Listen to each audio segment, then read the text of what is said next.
수용법 제14조 제5항이죠. 5항에서 애들 잘라서 제기되는 그죠? 그죠? 여기 제5조에서 채택된 연방법에 의한 경우 이건 이제 우리가 예상으로 우리가 하는 경우가 아니라는 게 그러니까 이거 예상이죠. 예상이고 그 다음에 이제 기본적으로 스테이트 오피셜이죠. 자, 이건 이제 시험에 잘 나옵니다. 자, 주정부가 아니고 뭘까요? 주공무원이죠. 주공무원들 상대로 그죠? 얼마든지 우리가 손은 주정부는 아니지만 주정부의 공무원 상대로 한 우리가 이런 인정태 릴리프는 할 수 있다는 얘기죠. 어떤 금지 사항이라든지 그죠? 어떤 이 헌법상의 어떤 그죠? 이 문제가 발생됐을 경우에 그죠? 오피셜에 대한 우리가 이 공무원에 대한 우리가 그런 이제 보호 조치를 할 수 있다는 얘기죠. 그 다음에 이제 똑같죠. 스테이트 오피셜에 대한 거죠. 뭐 똑같아요. 주정부의 공무원에 대한 자 이건 뭘까요? 손해배상이죠. 사실상 손해배상 청구 소송 사건도 할 수 있는데 단지 모르죠. 주정부는 안 된다 이거죠. 자 A번에 주정부다. 주정부죠.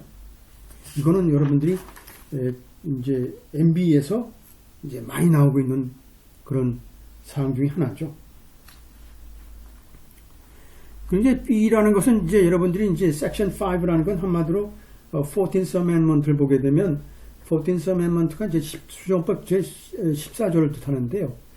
14조의 1조라는 건 이제 우리가 시험 볼 때 제일 많이 나오는 거죠. 1조에 보게 되면 뭐 예를 들어서 시민권이라든지 혹은 또 그죠? 뭐 나오죠? 시빌 라이트 같은 거. 민권 문제죠. 민권 문제. 그 다음에 또 시험 많이 나온 그 프리빌리지 이뮤니티 관련 문제, 그 다음에 듀 프로세스, 그죠? 그 다음에 이퀄 프로텍션, 그 적법 조처라든지, 혹은 평등법 문제, 이런 것들이 이제 수용법 1조에 기록되어 있는 이제 내용들이고, 그 다음에 이제 2조 같은 경우는 이제 꼭 우리가 알 필요는 없는데, 기본적으로 이제 그 의원들에 대한, 그죠? 의석 배분에 대한 문제. 세 번째는 이제 트럼프 행정부에서 마지막에 문제가 있었던 그런 여러 가지 반란 문제, 그죠? 북한이 한 반란 문제에 대한 어떤 제명 조치라든지 이런 자격 박탈에 대한 문제.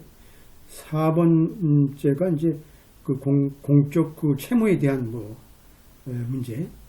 5번째가 바로 이제 파워 오브 엠파워먼트, 그죠? 엠파워먼트란 그런 문제인데요.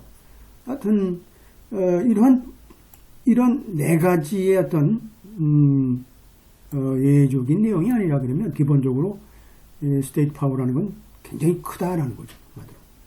우리가 이제 행정부라 따져서 이제 연방정부가 무조건 항상 그 꼭대기 있어가지고 그런 스테이트 가버먼트를 우리가 활용하는 게 아니고, 페더럴리즘이란 기본적으로 연방주의라는 뭐죠? 우리가 애시당초 우리가 독립선언문을 이제 처음 만들고 나서 우리가 그 페더럴리스트들이 모여가지고 이제 얘기한 게 뭐냐면 기본적으로 연방정부가 너무 비대해도 안 되고 스테이트 가버먼트가 너무 비대해도 안 되니까 적절하게 접점을 찾자라는 측면에서 만든 거죠, 이런 게. 그래서 또 시험에 자주 나오는 게 11th Amendment는 뭘까요? 로컬 가버먼트는 적용이 안 되니까 뭘까요? 얼마든지 여기 상대로 해서 우리가 소를 제기할 수 있겠죠. 로컬 가버먼트는 뭘까요? 뭐 시의회라든지 그죠? 시라든지 카운티라든지 이런 것들, 스테이트 밑에 있는 모든 그 정부 기관들이, 조직들, 공공기관들이 당연하게 우리가 소를 제기할 수 있죠. 이런 것들 여러분들이 이제 MB를 이제 공부하면서 하나하나 이제 그 디스팅션을 이제 공부할 거예요. 하지만 이번 기회를 통해서 여러분들이 충분하게 또 공부가 들어가 볼 수 있겠어요. 그 다음에 이제 커머스 클로즈라는 이제 그죠? 뭘까요? 우리 커머스라는 게 거래죠, 거래, 상거래, 그죠? 클로즈죠. 상거래 클로즈를 보게 되면 기본적으로 의회라는 것은 기본적으로 규제할 수 있는 권한이 있죠. 의회라는 게. 자, 누가 규제해요? 스테이트 가버먼트 안에 컨그레스죠. 의회라는 건 가장 포괄적으로 우리가 연방정부의 중요한 사항들을 우리가 다 규율할 수 있는 권한이 있다. 그래서 뭘까요? 기본적으로 채널을 우리가 규율할 수 있죠. 채널이란 뭘까요? 특히 인터스테이트죠. 인터스테이트가 뭘까요? 주간. 뉴욕과 뉴저지, 그죠? 그죠? 뉴욕과, 예를 들어서, 저쪽, 메인이라든지, 스테이트 메인, 이런 거. 다른 주와 다른 주 사이에 어떤 고속도로라든지, 또 통신이라든지, 이런 것들, 규율할 수 있는 권한이 채널이죠. 있다는 얘기죠. 그 다음에 두 번째는 사람이라는 게 계속 움직이니까. 그 다음에 이제 그 방편, 도구, 인스트루멘탈이라니까 뭘까요? 도구죠, 도구, 방편. 이러한 주간의 어떤 상거래에 사람과 그 수단, 방편을 우리가 규제할 수 있는데, 이런 건 뭘까요? 기본적으로 자동차라든지, 비행기라든지, 경우에 따라서 사람이니까 뭘까요? 조종사라든지, 또 뭘까요? 이따 그러면 뭘까요? 또, 인스트루멘탈이니까. 기차도 있을 거고, 그죠? 하여튼, 주관으로 왔다 갔다 하는 운송수단도 있을 거고, 이런 것들이 바로, 그죠? 피플과 인스트루멘탈리티에 대한 주관의 상거래에 있어서의 어떤 규율이 우리가 컨그레스에 해당된다. 굉장히 그게 폭넓죠. 하여튼, 인터스테이트라 그러면 뭘까요? 주와 주니까, 스테이트 가버먼트가 두 개를 낀 거 아니에요? A라는 스테이트가 끼고 B라는 스테이트가 있으니까 결국은 둘이 해결이 안 되죠. 결국은 페더럴이 낄 수밖에 없는 거죠. 페더럴 가버먼트에 우리가 물론 그렇지만 여기서 뭘까요? 이러한 권한은 모든 시작인 컨그레스죠. 의회에서 해야 된다. 의회에서. 그 다음에 이제 주로 이제 경제 상업행위에 대해서 우리가 규율하고 있는데 무조건 하는 게 아니고 뭘까요? 자, 이게 주간 상거래상의 실질적인 어떤 영향이 있는 경우 하는 거죠. 그래서 이제 3번이라는 이 내용 자체가 이제 포괄적으로 이제 판례를 보게 되면 연방 대법원 판례를 보게 되면 굉장히 그죠? 특히 이제 의회에서 이것을 너무 확대해가지고 모든 부분을 우리가 경제적인 파급 효과로 봐서 모든 걸 규율할 수 있다고 얘기했는데 연방 대법원 입장에서 뭘까요?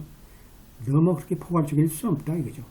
그 권한을 어느 정도 조금 조절해 주는 것이 바로 이제 연방 대법원의 역할이라고 볼 수 있겠죠. 이런 것들이 바로 상권분립이라는 게 있죠. 상권분립. 페더럴 가버먼트 있고 컨그레스 있고 주디셔리 한 세 가지의 그죠? 그래서 우리가 각각의 어떤 균형 축이라는 게 이루어지고 있고 특히 이제 그 주내 어떤 상거래 같은 경우에 대한 그죠? 연방 규제라는 것은 기본적으로 주내의 문제죠. 주내의 문제.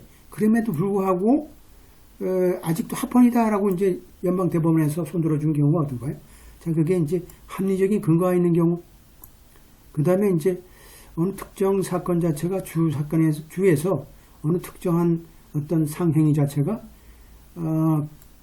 일정 기간 동안 오랫동안 지속되게 되면 누중되게 되면 그런 누중적인 영향을 주는 경우 그 다음에 실질적으로 전국적이죠. 전국적으로 두 번째가 첫 번째, 두 번째가 결국은 뭘까요? 주간의 상거래에 실질적인 영향을 줄 수 있다라고 판단되는 경우가 이제 이러한 주 중에 한마디로 주 내에서의 상거래 자체도 우리가 주간의 상거래 내용처럼 규제할 수 있다라는 이제 이런 원칙이 있는 거죠. 이런 것들 판례를 보게 되면 어느 특정 주가 말이죠. 어떤 곡식을 생산하는데 그죠? 어느 일정량 이상을 생산하게 되면 과징금을 부과하겠다고 주정부에서 규정을 만들었는데 어떤 특정 농가에서 그걸 무시하고 예를 들어서 100을 생산해야 되는데 200을 생산했어요. 200톤을. 그렇다고 하면 뭘까요? 왜 당신은 100톤을 생산해야 되는데 이하로 200톤을 생산했느냐 했더니 이거는 작업용도 있고 또 동물한테 또 이거 줘야 되고 하니까 우리는 100 가지고는 힘들다. 200을 생산해야 된다. 그러니까 주정부에 뭐라 그랬어요? 아니다. 우리는 이제 100 이상이 우리가 과징금 부과하게 했으니까 돈 내라. 그죠? 세금을 내라. 과징금 내라. 해가지고 이제 내라 했더니 이제 소를 제기한 사건인데요. 이 사건에서 뭘까요? 한 주의 조그만 농가가 어떤 규정을 위반해서 그것이 뭐 큰 효과는 아니지만 결국은 미국의 특정 주에 혹은 다른 주까지 퍼져가지고 많은 주가 유사한 사례가 증가하게 되면 결국 뭘까요? 미국 전체 주간의 어떤 상거래 질서에 문제가 생길 수 있고 경우에 따라서는 과잉 생산으로 인해서 경제적으로 큰 문제가 생길 수 있기 때문에 결국은 이러한 문제도 규율 대상이다라고 한 판례가 있습니다. 그래서 이런 것들이 바로 인트라스테이트 커머스인 경우에도 해당된다라는 거죠.